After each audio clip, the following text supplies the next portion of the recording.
Reading from Bhagavad Gita, chapter 15, text 8. Shariram yad avapnoti yakchapi uttrakrammatishvaraha griti vaitani samyati vayur gandan ivashayat. Translation and purport by His Divine Grace, A.C. Bhaktivedanta Swami Srila Prabhupada. The living entity in the material world carries his different conceptions of life from one body to another, as the air carries aromas. Thus, he takes one kind of body and again quits it to take another. So now here it said how we are changing one body to another. Here the living entity is described as Ishvara, the controller of his own body. If he likes, he can change his body to a higher grade, and if he likes, he can move to a lower class. So it depends on us, what kind of a body do we want in our next life. We have to take a body. That is for sure. We cannot not take a body. If I say that, okay, I'm going to leave this body, but I'm not going to take another body again, whether material or spiritual, then that's just my imagination. You know, either we'll have to take a material body or a spiritual body. But even if we sit in the Brahma Jyoti as a spiritual spark in the Brahma Jyoti, we'll sit there for a long, long time. But eventually we will come down to the earth. If from there we don't hear about bhakti, which is very rare because there is no association of devotees there, we will come down to the earth to take another material body. So minute independence is there. The change his body undergoes depends upon him. At the time of death, the consciousness he has created will carry him on to the next type of body. So it depends what is our consciousness? What are my thoughts? What are my desires? Based on that, I'm creating my next body. If he has made his consciousness like that of a cat or dog, he's sure to change to a cat's or dog's body. And if he has fixed his consciousness on godly qualities, he will change into the form of a demigod. And if he is in Krishna consciousness, he will be transferred to Krishna Loka in the spiritual world and will associate with Krishna. So it totally depends on us. What kind of a body do we want in our next life? If our desires are something that can be fulfilled in an animal body, then Mother Nature says, well, your desires are like of an animal. Why do you need a human body? Human body is meant for putting an end to our material life. Human body is meant for self-realization. Human body is supposed to be used that this becomes our last life in the material world, and then we can go transfer ourselves to the spiritual world. But if we don't do that, then material nature, she gives us another body.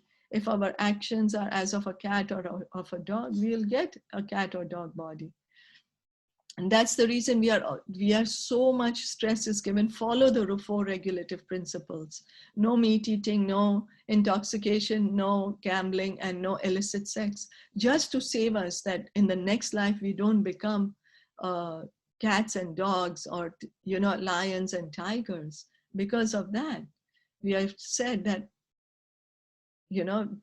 don't engage in these illicit activities.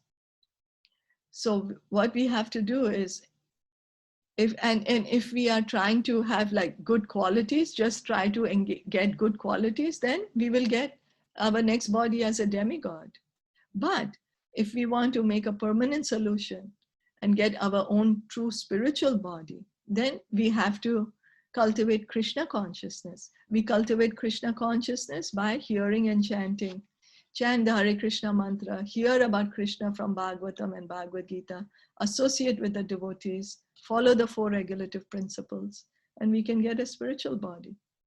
It is a false claim that after the annihilation of this body, everything is finished.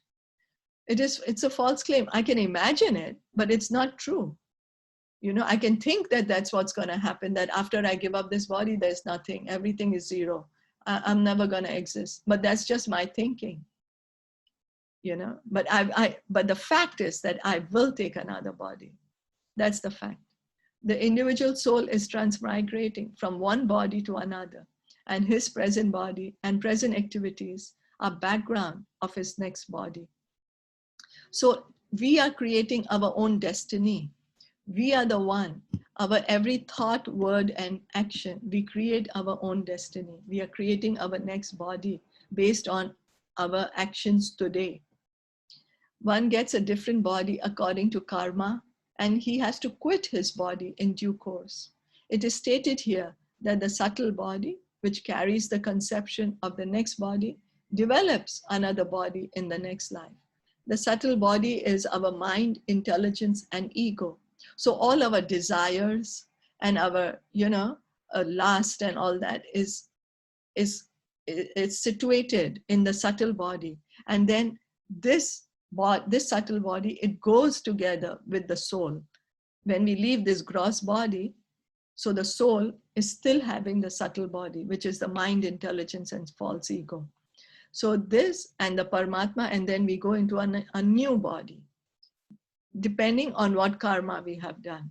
So based on that, Mother Nature will give us another body. Yamraj will give us another body.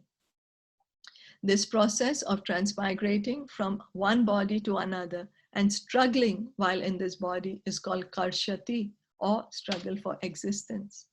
So this karshati, each and every one of us in this material world goes through. He could be an ant, he could be a king, a great politician, a normal human being, a poor man, a rich man, a cat, a dog, a demigod, Lord Brahma, everyone. Everyone is going through this process, because each of us, till the time we are in the material world, we are going to keep giving up the bodies that we are in and create and take up another body.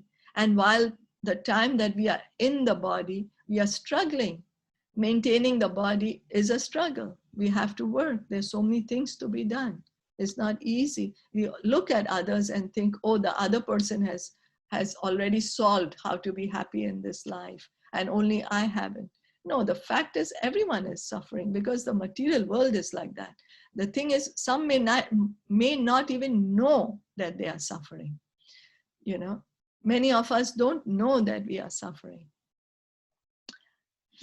But it just takes a little bit of analysis that, oh, what are my actions? What am I doing? What is all this anxiety and fear about? And so with a little analysis, we can try to understand. But the best thing is become a devotee of Krishna. Become a devotee of Krishna. So even if this life we have not perfected our devotion, in the next life we will have a suitable body to continue with our devotional service. We can continue from where we left off, and then continue our hearing and chanting. And then gradually keep purifying ourselves. Is that okay? So that means that what desires I have today, they are from my millions of past life, right? Yeah, they're culminated, right? They are culminated. So that's what I'm doing. So the now I know, then I should more focus myself on bhakti and go back to Godhead, right? Yeah. Because I'm getting this from, because all my desires are not only just through this life, they are from many, as you said, the subtle body we are carrying with us from past lives. Yes. So that means that a lot of that has been acquired there. It's collected there, and I'm bringing that here with me. Yes.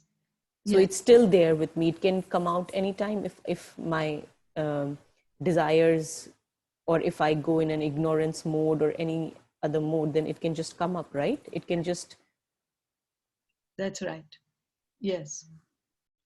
That's right. So that's why we have to just, pray to Krishna and seriously try to chant the holy name. Here, when we are chanting, we have to hear the holy name.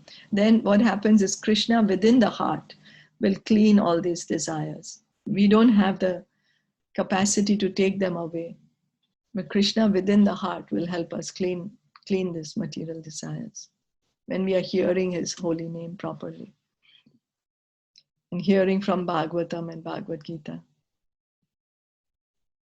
And of course, chanting also. Yeah, so we can stop here.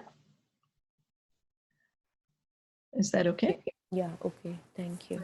Bhagavad Gita ki Jai, Shla Prabhupada ki Jai, Gaura Bhakta Vrinda ki. Hari Hari Bol. Thank you. Thank you.